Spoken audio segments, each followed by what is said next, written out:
നമസ്കാരം. നമ്മൾ കഴിഞ്ഞ തവണ വള്ളത്തോൾ നഗറിലുള്ള ഹരിത കർമ്മസേനയുടെ വീഡിയോ എടുത്തിട്ടുണ്ടായിരുന്നു. അപ്പോൾ അതിൽ നമ്മുടെ വാർഡിലുള്ള പുള്ളിയുടെ പേരും മുഹമ്മദ് എന്നാണ്. പുള്ളി പറഞ്ഞിട്ടുള്ള കമന്റ് എന്താണെന്ന് വെച്ചാൽ, അതിന് ഇവിടെ ഈ വാർഡിൽ ആളുകൾ ഉള്ളപ്പോൾ പുറത്തു നിന്നും ആളുകളുടെ ഇറക്കുമതി വേണോ എന്ന് ആരെങ്കിലും ചോദിച്ചാൽ അവരെ കുറ്റം പറയാൻ പറ്റുമോ? ഇവിടെ ഈ പരിസരത്തുള്ള ആളുകൾക്ക് ഇല്ലാത്ത വിഷമം ഇറക്കുമതിക്ക് വേണ്ട.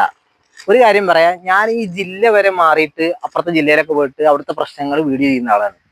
പിന്നെ എൻ്റെ പഞ്ചായത്തിൽ തന്നെ ഉള്ളത്, എൻ്റെ വീട്ടിൽ നിന്നും ഹരിത കർമ്മസേന പൈസ കളക്ട് ചെയ്യുന്നുണ്ട്, പ്ലാസ്റ്റിക് കൊടുക്കുന്നുണ്ട്. അപ്പോൾ അത് നിങ്ങളുടെ വാർഡിൽ മാത്രം ഒതുങ്ങുന്ന ഒരു പ്രശ്നമല്ല. ഈ പഞ്ചായത്തിലുള്ള ആൾക്കാർക്ക് വരെ ഇതിൻ്റെ പ്രശ്നം. ഇത് നമ്മളവിടെ ആ കുന്നു കൂട്ടിയിട്ടുള്ള പ്ലാസ്റ്റിക് മാലിന്യം കത്തുകയാണെങ്കിൽ ഈ നാട്ടിലത്തെ എല്ലാവർക്കും പ്രശ്നമുണ്ട്. പിന്നെ ഒരു കാര്യം, വാർഡിലുള്ള ആൾക്കാർക്ക് മറ്റുള്ള ആൾക്കാർക്ക് ആർക്കും പ്രശ്നമില്ല എന്ന് പറഞ്ഞു. എന്നാ പ്രശ്നമുള്ള ഒരാളുണ്ട്, ഇതിന്റെ തൊട്ടപ്പുറത്തുള്ള ഒരു ചെറുപ്പക്കാരൻ. അവൻ ഉപജീവന മാർഗത്തിന് വേണ്ടിയിട്ട് 2 പോത്തിനെ വാങ്ങി. അപ്പൊ ആ 2 പോത്തുകളിൽ ഒരെണ്ണം ഇവരിങ്ങനെ കുന്നുകൂട്ടി, പറമ്പിനോട് ചേർന്നിട്ടാണ് ഹരിത കർമ്മസേന അത് ഇങ്ങനെ കുന്നുകൂട്ടിയിരുന്നത്.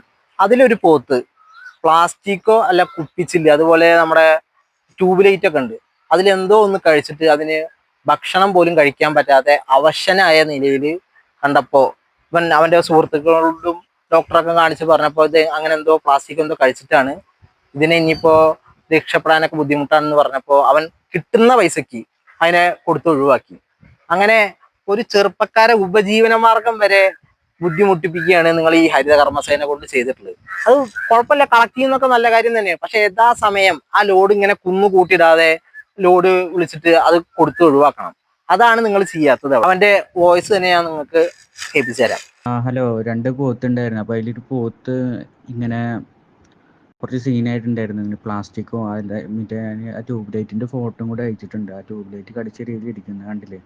അവർ വേലിയുടെ ഇടയ്ക്കൂടെ കയറ്റി തിരികെ വെച്ചേക്കാണ്. അപ്പോൾ അവിടെ കുറേ ചില്ലിക്കുപ്പി ഉണ്ട്. അപ്പോൾ കന്നുകാലികൾ കറക്കില്ലല്ലോ, ഇങ്ങനെ വേഷം ഇങ്ങനെ ചറപ്പറയാന്നിട്ടിട്ട് വേലിയോട് ചേർത്ത് വെച്ചേക്കല്ലേ. അപ്പോൾ അത് കഴിച്ചിട്ട് എന്തെങ്കിലും പറ്റിയതാണെന്ന് ഞാൻ കരുതുന്നു. കാരണം അതിൻ്റെ നമ്മൾ ഒരാഴ്ച 2 ആഴ്ചയോളം മരുന്ന് കൊടുത്തിട്ട് അതിനൊരു മാറ്റം ഉണ്ടായിട്ടുണ്ടായിരുന്നില്ല. മൊത്തത്തിലത് ഫുള്ള് ഡൗൺ ആയി പോയി മൊത്തത്തിൽ. അപ്പൊ നമ്മള് ഈ വേസ്റ്റ് മാനേജ്മെന്റിന്റെ ഇപ്പുറത്തുള്ള പറമ്പിലാണ് നിൽക്കുന്നത്. ഇവിടെ നമ്മുടെ ഒരു സുഹൃത്ത് ഇവിടെ പോത്ത് വളർത്തുക, അതുപോലെ കൃഷിയൊക്കെ ചെയ്യാൻ വേണ്ടിയിട്ട് ഒരു ചെറിയ സ്ഥലമുണ്ട്. അപ്പൊ അവിടെ അതിലേക്ക് വരെ പ്ലാസ്റ്റിക് ഇങ്ങോട്ട് കടന്നു വരിക. അപ്പൊ അങ്ങേർക്ക് ഇവിടെ പോത്തിനെ നേരം പോലെ അഴിച്ചുവിടാൻ പറ്റുന്നില്ല.